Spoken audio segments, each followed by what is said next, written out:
मेरा सब तो पहला अपने कज़न वाल वेख के अपने दोस्तों वाल वेख के प्लान बनया कि मैं भी बाहर जाना। तो मैनू ऑप्शन बहुत वधिया लगी कि मैं पहला 1 साल इत्थे ला के या 2 साल इत्थे ला के एक अपनी वड्डी हायर स्टडीज़ ਲਈ कैनेडा जाके ट्रांसफ़र कर सकदा ते मैं वही ऑप्शन ਲਈ। ਜਿਹੜੀ सब तो तगड़ी रियलिटी मैनू फेस करनी पई वो ये सी कि हाँ मैं यूनिवर्सिटी तो जा रहा जिद्दां मैं पहला इंडिया विच जांदा सी, पर इस दे नाल नाल मैनू काम भी करना पएगा। ਤੁਸੀਂ ਆਪਣੇ ਕਜ਼ਨ ਵੱਲ ਦੇਖ ਕੇ ਬਾਹਰ ਤਾਂ ਚੱਲ ਗਏ, ਪਰ ਉੱਥੋਂ ਦੇ ਜਿਹੜੇ ਦਿਨ ਸੀਗੇ ਉਹ ਕੱਟਣੇ ਔਖੇ ਹੋ ਗਏ ਕਿਉਂਕਿ ਨਾਲ ਦੇ ਨਾਲ ਕੰਮ ਆ ਜਾਂ ਨਾਲ ਦੇ ਨਾਲ ਸਟੱਡੀਜ਼ ਆ ਉਹ ਕਿਤੇ ਨਾ ਕਿਤੇ ਮੁਸ਼ਕਲ ਵਿੱਚ ਆਉਂਦੀਆਂ ਰਹੀ। ਬਿਲਕੁਲ ਜੀ ਬਿਲकुल ਇਹੀ ਹੋਇਆ। इदा ने सुपने तो जरूर वेखे पर ये हर एक लिए मैनू नहीं लगता मतलब मेरे लिए पॉसिबल नहीं रहा। अपनी लाइफ च कभी नहीं सोचा सी कि मैं सफाई कर्मचारी बनूंगा, पर मैं उत्थे जाके सफाई कर्मचारी का भी काम किया। हर एक चीज़ मतलब औखी नहीं लगी। सैटल करना हो सकता सी कि मेरे लिए बहुत सौखा होंदा, पर मैं होम सिक हो गया तो मैं इत्थे वापस आया।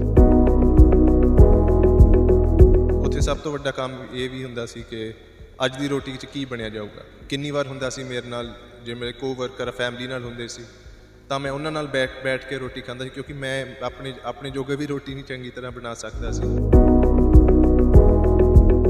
लिविंग इंडिया न्यूज़ नाल जुड़े हो, मैं समरदीप सिंह। दोस्तों, बड़े ही नौजवान जो +2 करके आइल्स करके बाहर जाने का सुपना देखते हैं, कैनेडा दे विच जाके अपने सुपने पूरे करने की कोशिश करते हैं, पर कई नौजवान ऐसे आ जो उत्थे सर्वाइव नहीं सही तरह कर पाते। सो ऐसे एक नौजवान नाल मिलावांगे जो कैनेडा दे विच 3.5 साल लगा के आया, उस तो बाद अमृतसर दे विच गुरु नानक देव यूनीवर्सिटी दे विच आके अपनी हायर स्टडीज़ पूरियां कर रहा। सो नौजवान नाल गलबात करांगे, कारण जानांगे कि दिक्कतां दा सामना उत्थे करना पिया। सो स्वागत करदा अगम तुहाडा Living India News. Thank you ji, thank you. अच्छा अगम, जदों शुरुआत हुई तुसीं अपनी हायर स्टडीज़ कीतियां तां हायर स्टडीज़ तो बाद किद्दां प्लान बनिया बाहर जाण दा? मेरा सब तो पहला अपने कज़न वाल वेख के अपने दोस्तों वाल वेख के प्लान बनया कि मैं भी बाहर जाना। तो साडे स्कूल विच ही मेरे जिहड़ी यूनीवर्सिटी हैगी university of the Fraser valley जिहड़ी कि एबट्सफोर्ड विच हैगी ब्रिटिश कोलंबिया, मैनू पता लगा कि उन्हां दा एक कैंपस चंडीगढ़ विच भी हैगा। तो मैनू ऑप्शन बहुत वधिया लगी कि मैं पहला 1 साल इत्थे ला के या 2 साल इत्थे ला के एक अपनी वड्डी हायर स्टडीज़ ਲਈ कैनेडा जाके ट्रांसफ़र कर सकदा, तो मैं वही ऑप्शन ਲਈ। ਉਸ ਤੋਂ ਬਾਅਦ ਫਿਰ ਗੱਲ ਕਰ ਲਈਏ ਕਿੱਦਾਂ ਤੁਸੀਂ ਵਾਪਸ ਆਏ, ਉੱਥੇ ਦਾ ਸਰਵਾਈਵਲ ਡੇਜ਼ ਕਿੱਦਾਂ ਲੰਘੇ, ਉਹਦੇ ਬਾਰੇ ਥੋੜਾ ਜਾਣਾਂਗੇ। ਪਹਿਲਾਂ ਸ਼ੁਰੂ ਵਿੱਚ ਤਾਂ ਮੈਂ ਆਪਣੇ ਦੋਸਤਾਂ ਵੱਲ ਰਿਹਾ, ਉਹਨਾਂ ਨਾਲ ਰਿਹਾ ਜਾ ਕੇ, ਤੇ ਮੈਂ ਵੇਖਦਾ ਸੀ ਕਿ ਸਾਰੇ ਜਿਹੜੇ ਆ ਉੱਥੇ ਬਿਲਕੁਲ ਹੀ ਬਿਜ਼ੀ ਲਾਈਫ ਆ। ਕੋਈ ਵੀ ਤੁਹਾਡੇ ਨਾਲ ਮਤਲਬ ਜ਼ਿਆਦਾ ਟਾਈਮ ਸਪੈਂਡ ਨਹੀਂ ਕਰ ਪਾਉਂਦਾ ਕਿਉਂਕਿ ਹਰ ਕੋਈ ਆਪਣੇ ਵਿੱਚ ਹੀ ਆਪਣੀ ਲਾਈਫ ਵਿੱਚ ਰੁੱਝਿਆ ਹੋਇਆ। ਤੇ ਜਿਹੜੀ ਸਭ ਤੋਂ ਤਗੜੀ ਰਿਐਲਿਟੀ ਮੈਨੂੰ ਫੇਸ ਕਰਨੀ ਪਈ ਉਹ ਇਹ ਸੀ ਕਿ ਹਾਂ ਮੈਂ ਯੂਨੀਵਰਸਿਟੀ ਤਾਂ ਜਾ ਰਿਹਾ ਜਿੱਦਾਂ मैं पहला इंडिया विच जांदा सी, पर इस दे नाल नाल मैनू काम भी करना पएगा क्योंकि ओबवियसली उत्थे एक्सपेंसिस बहुत ज़्यादा ने। तो मैनू काम करन दी जिहड़ी रियलिटी फेस करनी पई वो मैनू लगा कि एक कॉस्ट सी वड्डी अपने हायर स्टडीज़ लई नाल कंपीट करन लई। ते मैं उहदे विच मैनू बहुत ज़्यादा प्रॉब्लम आई। कह सकते कि तुसीं अपने कज़न वाल देख के बाहर ਤਾਂ ਚੱਲ ਗਏ, पर ਉੱਥੋਂ ਦੇ ਜਿਹੜੇ ਦਿਨ ਸੀਗੇ ਉਹ ਕੱਟਣੇ ਔਖੇ ਹੋ ਗਏ ਕਿਉਂਕਿ ਨਾਲ ਦੇ ਨਾਲ ਕੰਮ ਆ ਜਾਂ ਨਾਲ ਦੇ ਨਾਲ ਸਟੱਡੀਜ਼ ਆ ਉਹ ਕਿਤੇ ਨਾ ਕਿਤੇ ਮੁਸ਼ਕਲ ਵਿੱਚ ਆਉਂਦੀਆਂ ਰਹੀ। ਬਿਲਕੁਲ ਜੀ ਬਿਲकुल ਇਹੀ ਹੋਇਆ। ਤੇ ਉਸ ਤੋਂ ਬਾਅਦ ਜਦੋਂ ਉੱਥੇ ਗੱਲ ਕਰ ਲਈ, ਕਈਆਂ ਦੇ ਰਿਸ਼ਤੇਦਾਰ ਵੀ ਹੁੰਦੇ ਆ, ਤੁਹਾਡੇ ਵੀ ਕੋਈ ਨੌਨ ਦੇ ਵਿੱਚ ਸੀਗਾ ਉੱਥੇ? ਜੀ ਮੇਰੇ ਰਿਸ਼ਤੇਦਾਰ ਤਾਂ ਸੀਗੇ, ਪਰ ਰਿਸ਼ਤੇਦਾਰਾਂ ਨਾਲ ਮੈਨੂੰ ਰਹਿਣਾ ਉਸ ਤਰ੍ਹਾਂ ਦਾ ਨਹੀਂ ਲੱਗਿਆ ਜਿਵੇਂ ਆਪਣੇ ਘਰ ਦਾ ਮਾਹੌਲ ਹੁੰਦਾ।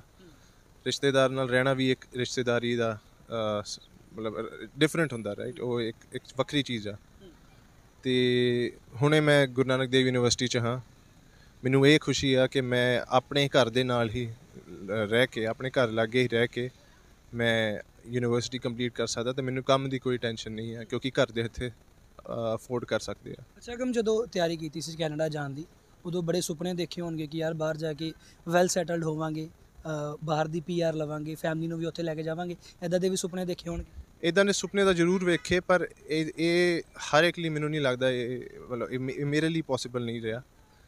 तो ये गल्लां करनियां तो बहुत सौखियां, पर उत्थे जाके जो सर्वाइव करना होंदा, जिवें काम ना मिले तो जो जिद्दां दा भी मर्जी काम हो उदां दा तुसीं की कहंदे उदां दे काम करदे हो। हुण मैं ਆਪਣੀ ਲਾਈਫ 'ਚ ਕਦੀ ਨਹੀਂ ਸੋਚਿਆ ਸੀ ਕਿ ਮੈਂ ਸਫਾਈ ਕਰਮਚਾਰੀ ਬਣੂੰਗਾ, ਪਰ ਮੈਂ ਉੱਥੇ ਜਾ ਕੇ ਸਫਾਈ ਕਰਮਚਾਰੀ ਦਾ ਵੀ ਕੰਮ ਕੀਤਾ। ਉੱਥੇ ਜਾ ਕੇ ਇੱਦਾਂ ਦੇ ਕੰਮ ਜਿਹੜੇ ਮੈਂ ਸੋਚੇ ਵੀ ਨਹੀਂ ਸੀ ਕਦੀ, ਜਿਵੇਂ ਕਾਰਪੈਂਟਰੀ ਦਾ ਕੰਮ ਕੀਤਾ ਮੈਂ।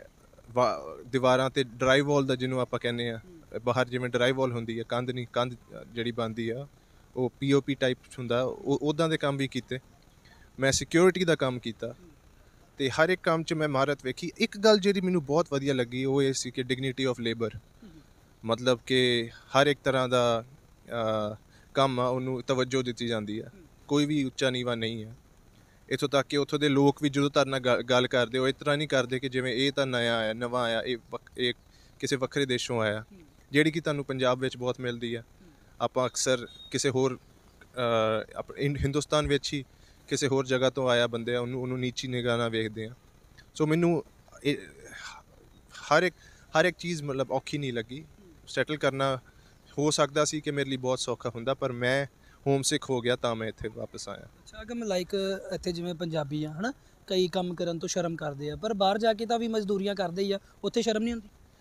ਜੀ ਇਹੀ ਮੈਂ ਜਿਵੇਂ ਤੁਹਾਨੂੰ ਕਹਿ ਰਿਹਾ ਕਿ ਅਸੀਂ ਇੱਥੇ ਡਿਗਨਿਟੀ ਆਫ ਲੇਬਰ ਨਹੀਂ ਰੱਖਦੇ ਨਾ। ਅਸੀਂ ਇੱਥੇ ਹਮੇਸ਼ਾ ਜਿਹੜੇ ਛੋਟੇ ਕੰਮ ਆ, ਜਿਵੇਂ ਇੱਥੋਂ ਦੇ ਵੱਡੇ ਜੱਟ ਉੱਥੇ ਜਾ ਕੇ ਵੀ ਆਪਣੇ ਕੀ ਕਹਿੰਦੇ ਮਜ਼ਦੂਰੀਆਂ ਕਰਨ ਲੱਗ ਪੈਂਦੇ ਆ। ਹੁਣ ਇੱਥੇ ਹੋ ਕੇ ਦੀ ਸੋਚ ਵੀ ਨਹੀਂ ਸਕਦੇ।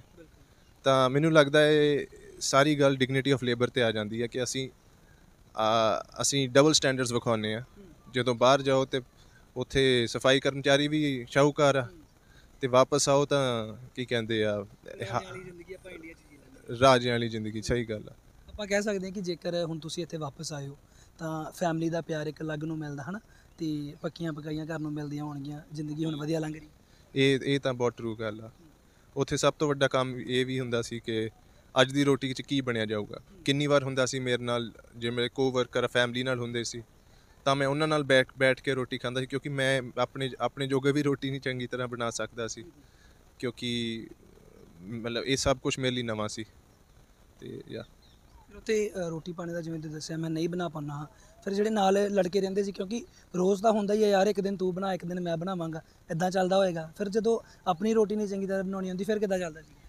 ਵੈਸੇ ਇਹ ਬਾਕੀ ਜਾਣੇ ਦੇ ਜਿਵੇਂ ਹੁਣ ਮੇਰੇ ਨਾਲ ਬਹੁਤ ਵਾਰ ਹੁੰਦਾ ਸੀ, ਫੈਮਿਲੀ ਵਾਲੇ ਲੜਕੇ ਆਉਂਦੇ ਸੀ ਤਾਂ ਉਹ ਸ਼ੇਅਰ ਕਰ ਲੈਂਦੇ ਸੀ, ਨਹੀਂ ਤਾਂ ਮੈਂ ਆਪਣੇ ਜੋਗਾ ਥੋੜ੍ਹਾ ਬਹੁਤ ਮਤਲਬ ਕੁਛ ਨਾ ਕੁਛ ਹੌਲੀ ਜਿਵੇਂ ਗੂਗਲ ਤੋਂ ਵੇਖ ਕੇ ਕੁਛ ਬਣਾ ਲਿਆ, ਜਾਂ ਮੰਮਾ ਨੂੰ ਫ਼ੋਨ ਕਰਕੇ ਕਹਿ ਦਿੱਤਾ ਕਿ ਆ ਸਬਜ਼ੀ ਦੱਸੋ ਕਿਸ ਤਰ੍ਹਾਂ ਬਣਾਉਣੀ ਆ, ਜਾਂ ਅੱਜ ਚਿਕਨ ਬਣਾਉਣਾ, ਉਹ ਕਿਸ ਤਰ੍ਹਾਂ ਬਣਾਉਣਾ, ਅਤੇ ਉਹ ਘਰੋਂ ਮਤਲਬ ਮਾੜੇ ਮੋਟੀ ਸਪੋਰਟ ਮਿਲ ਜਾਂਦੀ ਸੀ ਇਸ ਤਰ੍ਹਾਂ, ਅਤੇ ਇੱਕ ਤਰ੍ਹਾਂ ਦਾ ਟਾਈਮ ਪਾਸ ਵੀ ਹੋ ਜਾਂਦਾ ਸੀ।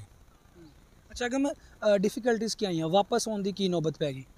ਵਾਪਸ ਇਹੀ ਹੋਮ ਸਿਕ ਹੋ ਗਿਆ ਸੀ, ਅਤੇ ਕਾਫੀ ਇੱਕ ਵਾਰ ਮੈਂ ਕੰਮ ਤੋਂ ਪਹਿਲੀ ਵਾਰ ਜੋ ਕੱਢਿਆ ਗਿਆ, ਉਹਦੇ ਬਾਅਦ ਮੈਨੂੰ ਇੱਕ ਨਾ ਲੜੀ ਸਵੇਰੀ 2-3 ਜੋਬਸ ਤੋਂ ਇਕੱਠੀਆਂ ਮੈਨੂੰ ਮਤਲਬ ਰਿਜੈਕਸ਼ਨ ਹੋ ਗਈ। ਮੈਨੂੰ ਇੱਕ ਜੋਬ ਸਟੇਬਲ ਜੋਬ ਨਹੀਂ ਮਿਲ ਰਹੀ ਸੀ, ਅਤੇ ਫਿਰ ਮੇਰਾ ਉਹਦੇ ਬਾਅਦ ਰੈਂਟ ਵੀ ਘਰੋਂ ਆਉਣ ਲੱਗ ਪਿਆ, ਅਤੇ ਕਾਫੀ ਇੱਕ ਤਰ੍ਹਾਂ ਮਤਲਬ ਲਾਈਫ 'ਚ ਫੇਜ਼ ਹੀ ਇਸ ਤਰ੍ਹਾਂ ਦਾ ਚੱਲ ਗਿਆ ਕਿ ਮੈਨੂੰ ਕੋਈ ਨਵੀਂ ਓਪਰਚੁਨਿਟੀ ਨਹੀਂ ਮਿਲ ਰਹੀ ਸੀ। ਅਤੇ ਉਹਦੇ ਬਾਅਦ ਮੇਰੇ ਘਰੇ ਮੇਰੇ ਨਾਨਾ ਜੀ ਦਾ ਦੇਹਾਂਤ ਹੋ ਗਿਆ, ਅਤੇ ਮੈਂ ਉਹਦੇ ਬਾਅਦ ਕੁਛ ਨਹੀਂ ਸੋਚਿਆ ਸਮਝਿਆ। ਮੈਂ ਕਿਹਾ ਨਹੀਂ, ਹੁਣ ਤਾਂ ਲਾਈਫ ਵੀ ਖਰਾਬ ਚੱਲ ਰਹੀ ਹੈ, ਮੈਨੂੰ ਲੱਗਦਾ ਇਹ ਮੇਰੀ ਘੰਟੀ ਹੈ ਕਿ ਮੈਨੂੰ ਵਾਪਸ ਆਉਣਾ ਚਾਹੀਦਾ, ਅਤੇ ਮੈਂ ਉਹਨਾਂ ਦਾ ਭੋਗ ਵੀ ਅਟੈਂਡ ਕਰਨ ਲਈ ਮੈਂ ਵਾਪਸ ਆ ਗਿਆ। ਅੱਛਾ ਕੰਮ, ਹੁਣ ਜਿਵੇਂ ਤੁਹਾਡਾ ਵੀਜ਼ਾ ਵੀ ਪਿਆ ਹੋਏਗਾ, ਹੁਣ ਵੈਸੇ ਬਾਹਰ ਜਾਣ ਦੀ ਸੋਚੀ ਇਨ ਫਿਊਚਰ? ਅਗਰ ਤੁਸੀਂ ਬੈਚਲਰਸ ਕਰ ਲੈਂਦੇ ਹੋ ਉਸ ਤੋਂ ਬਾਅਦ ਹੈਗਾ ਪਲਾਨ ਜਾਣ ਦਾ ਦੁਬਾਰਾ? ਹੁਣ ਮੈਂ ਜਾਣਾ ਤਾਂ ਮੈਂ ਚਾਹਾਂਗਾ, ਕਿਉਂਕਿ ਸਟਰਗਲ ਜ਼ਰੂਰ ਹੈਗੀ ਆ, ਪਰ ਜੇ ਸਟਰਗਲ ਨੂੰ ਤੁਸੀਂ ਓਵਰਕਮ ਕਰ ਲਓ, ਸਟਰਗਲ ਨੂੰ ਤੁਸੀਂ ਹਰਾ ਦਿਓ, ਤਾਂ ਜ਼ਿੰਦਗੀ ਵੀ ਬਹੁਤ ਵਧੀਆ ਹੋ ਜਾਏਗੀ। ਤਾਂ ਮੈਂ ਜਾਣਾ ਜ਼ਰੂਰ ਚਾਹਾਂਗਾ ਦੁਬਾਰਾ।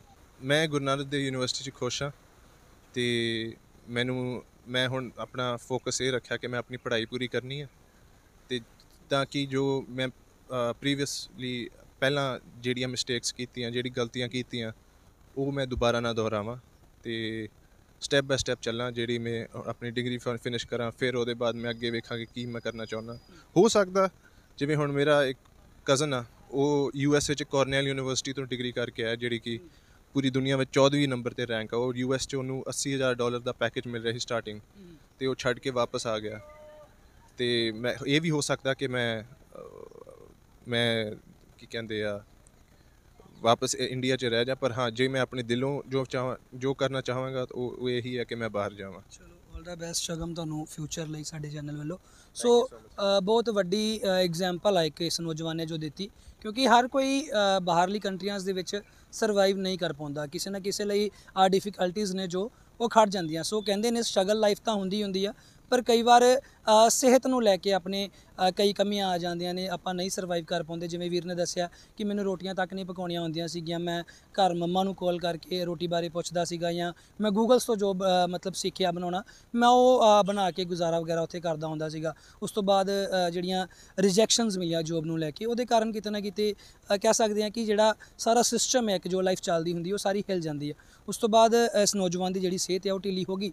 ਹੁਣ ਮੁੜ ਅੰਮ੍ਰਿਤਸਰ ਦੇ ਵਿੱਚ ਆ ਕੇ ਆਪਣੀ ਬੈਚਲਰਸ ਸ਼ੁਰੂ ਕੀਤੀ ਆ, ਮੁੜ ਪਲਾਨ ਬਣਾਉਣ ਦਾ ਜਿਹੜਾ ਉਹ ਮਿਹਨਤ ਲਈ ਉਹ ਜਿਹੜਾ ਕਰ ਰਿਹਾ। ਸੋ ਆਸ ਕਰਦੇ ਹਾਂ ਕਿ ਲਿਵਿੰਗ ਇੰਡੀਆ ਵੀ ਜ਼ਰੂਰ ਇਸ ਦੇ ਉੱਪਰ ਧਿਆਨ ਦੇਗੀ। ਤਾਂ ਵਧਾਈਆਂ ਜ਼ਰੂਰ ਦਿੰਦੇ ਹਾਂ ਨੌਜਵਾਨ ਨੂੰ ਉਸ ਦੇ ਫਿਊਚਰ ਲਈ ਕਿ ਅੱਗੇ ਜਾ ਕੇ ਕੈਨੇਡਾ ਦੇ ਵਿੱਚ ਉਹ ਸਟਰਗਲ ਲਾਈਫ ਨੂੰ ਵਧੀਆ ਤਰੀਕੇ ਨਾਲ ਕੱਢ ਸਕੇ। ਜੁੜੇ ਰਹੋ ਲਿਵਿੰਗ ਇੰਡੀਆ ਨਿਊਜ਼ ਦੇ ਨਾਲ। ਮੈਂ ਸਿਮਰਦੀਪ ਸਿੰਘ, ਅੰਮ੍ਰਿਤਸਰ।